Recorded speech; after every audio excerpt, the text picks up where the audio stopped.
좋으신 주님의 은혜가 오늘 이 시간 우리 모두 함께 하시기를 바랍니다. 오늘 우리가 함께 나누실 하나님 말씀은 이사야 65장의 말씀입니다.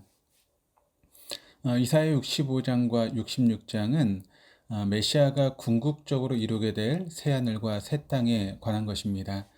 그래서 그 내용은 종말적인 내용입니다. 65장은 심판과 구원에 대해서, 또 66장은 새 예루살렘에 대해서 증거하고 있는 내용입니다. 1절에서 7절은 우상숭배자에 대한 그런 심판에 대한 것인데 1절이 이렇게 증거합니다.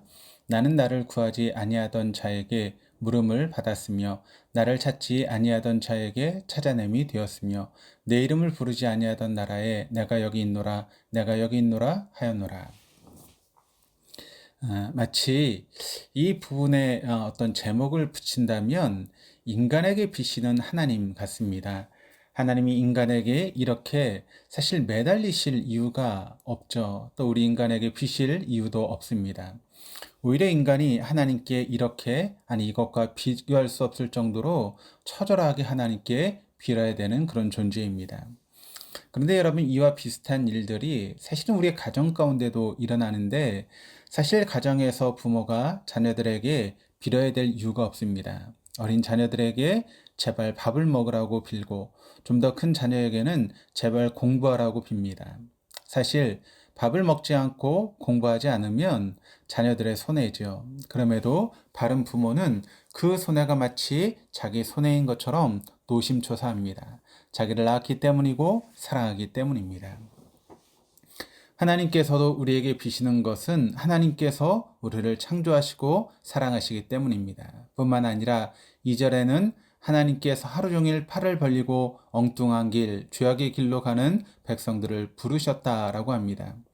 마치 누가복음 15장에 나오는 집 나간 둘째 아들을 기다리신 아버지의 모습이 연상됩니다.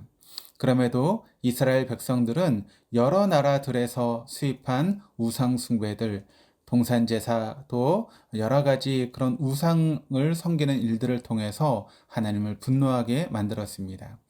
이러한 행위에 대해서 하나님께서 이렇게 말씀하셨습니다. 5절, 사람에게 이르기를 너는 내 자리에 서 있고 내게 가까이 하지 말라. 나는 너보다 거룩함이라 하나니 이런 자들은 내 코의 연기요 종일 타는 불이로다.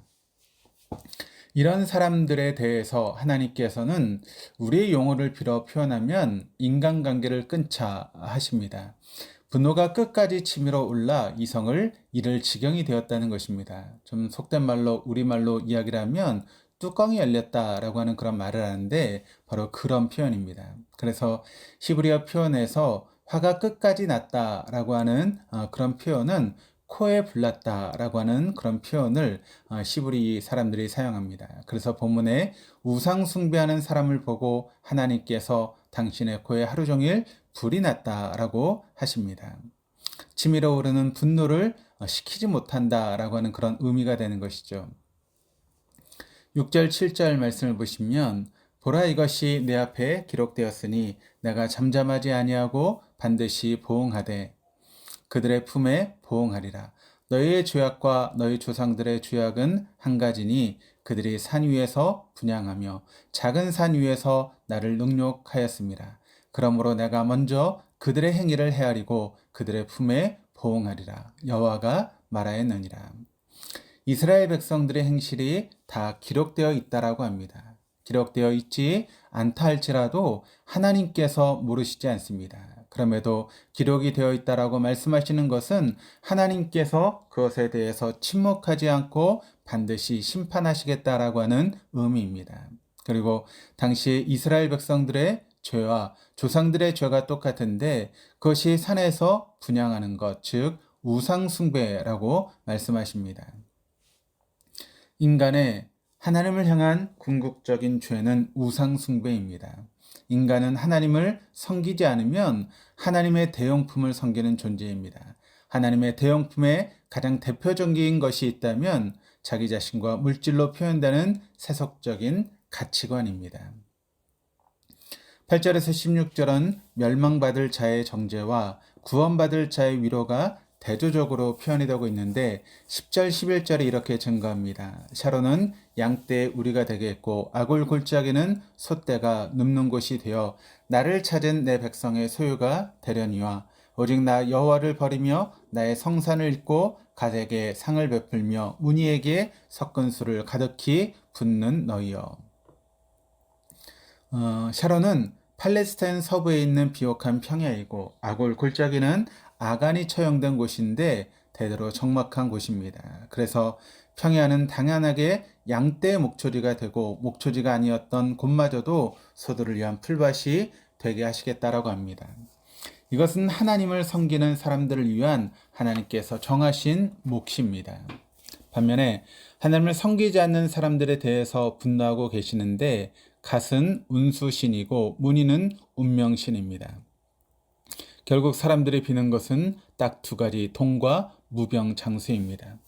하나님을 섬기는 사람과 그렇지 못한 사람에 대한 하나님의 응답을 13절에 이렇게 증가합니다. 이러므로 주 여호와께서 이와 같이 말씀하시니라.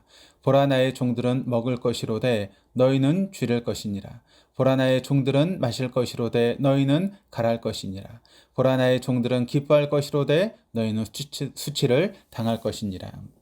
아주 대조적으로 이야기를 하고 있는데 먹고 줄이고 마시고 가라고 기쁨과 수치로 표현되고 있습니다. 그런데 여기서 강조되고 있는 단어가 있는데 그것은 보라라고 하는 단어입니다.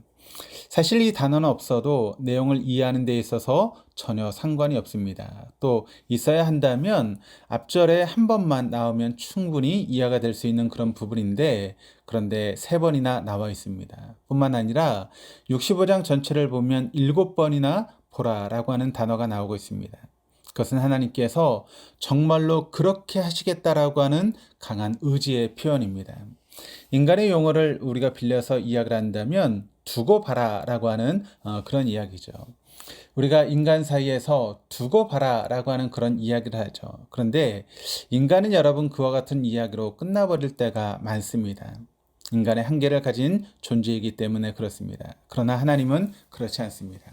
하나님의 말씀은 능력이요 곧 시행을 의미합니다. 17절에서 25절은 하나님께서 궁극적으로 이루실 새하늘과 새 땅에 대한 내용입니다. 17절에 이렇게 증거합니다. 보라 내가 새하늘과 새 땅을 창조하나니 이전 것은 기억되거나 마음에 생각나지 아니할 것이라. 하나님께서는 무에서 천지를 창조하셨습니다. 이것이 얼마나 엄청난 사건입니까? 그러나 다시 이룰 새하늘과 새 땅은 이전의 것이 시시하게 여겨질 정도라고 그렇게 말씀하십니다. 이것은 하나님을 바르게 섬기는 사람들이 누리게 될 은총과 복이 얼마나 놀랍고 큰지를 우리에게 보여주는 말씀입니다. 그리고 그것을 어떤 곳이 되게 할지를 18절과 19절의 말씀을 통해 증거하고 있는데 어떤 단어가 강조되어 있는지 한번 잘 들어보시기를 바랍니다. 너희는 내가 창조하는 것으로 말미암아 영원히 기뻐하며 즐거워할지니라. 보라 내가 예루살렘을 즐거운 성으로 창조하며 그 백성을 기쁨으로 삼고 내가 예루살렘을 즐거워하며 나의 백성을 기뻐하리니 우는 소리와 부르짖는 소리가 그 가운데서 다시 들리지 아니할 것이며. 여기 보시면 내가 곧 하나님이라고 하는 단어가 강조됩니다. 새하늘과 새 땅이 기쁨의 도시로 만드시고 말겠다는 하나님의 강한 의지가 표현되고 있는 것이죠. 그래서 그곳에서는 100세에 죽은 사람을 젊은 나이에 요절했다라고 말하고 100세가 안 되어서 죽는 사람은 저주받은 사람 취급을 받는다고 합니다. 이것은 그만큼 그곳에서 생명이 역사하신다라고 하는 그런 의미입니다. 그래서 아예 22절에서 수명이 나무의 수명과 같을 것이라 합니다. 예루살렘 겟세마네 동산에는 2000년 된 올리브 나무가 지금도 열매를 맺고 있습니다. 그리고 미국 캘리포니아에 있는 화이트 산에는 4700년에서 4900년 된 나무들이 있다라고 합니다. 이것은 인간이 처음에 영생하는 존재로 만들어졌던 것처럼 영생하는 존재가 되도록 만드시겠다라고 하시는 것입니다.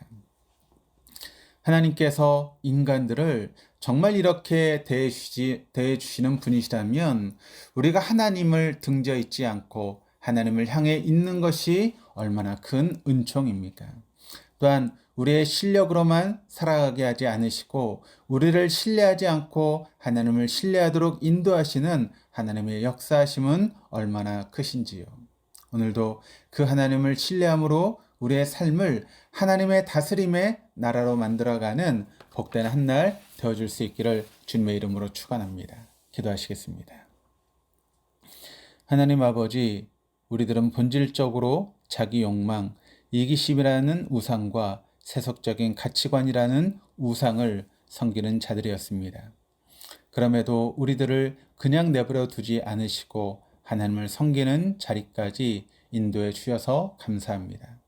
하나님께서는 우리를 여기까지 인도하시기 위해서 당신의 아들을 십자가에서 대속의 피를 흘리게 하셨음을 오늘 말씀을 통해 깨닫고 우린 여전히 하나님과 하나님의 대용품을 겸하여 섬기려고 하는 어리석은 존재임을 다시 깨닫습니다. 오늘 하루 오직 하나님께만 집중하게 하시고 하나님의 다스림만 받게 하셔서 우리의 삶에 하나님의 나라가 임하는 것을 경험하는 한 날이 되게 하여 주옵소서. 감사드리며 예수 그리스도 이름으로 기도드립니다. 아멘.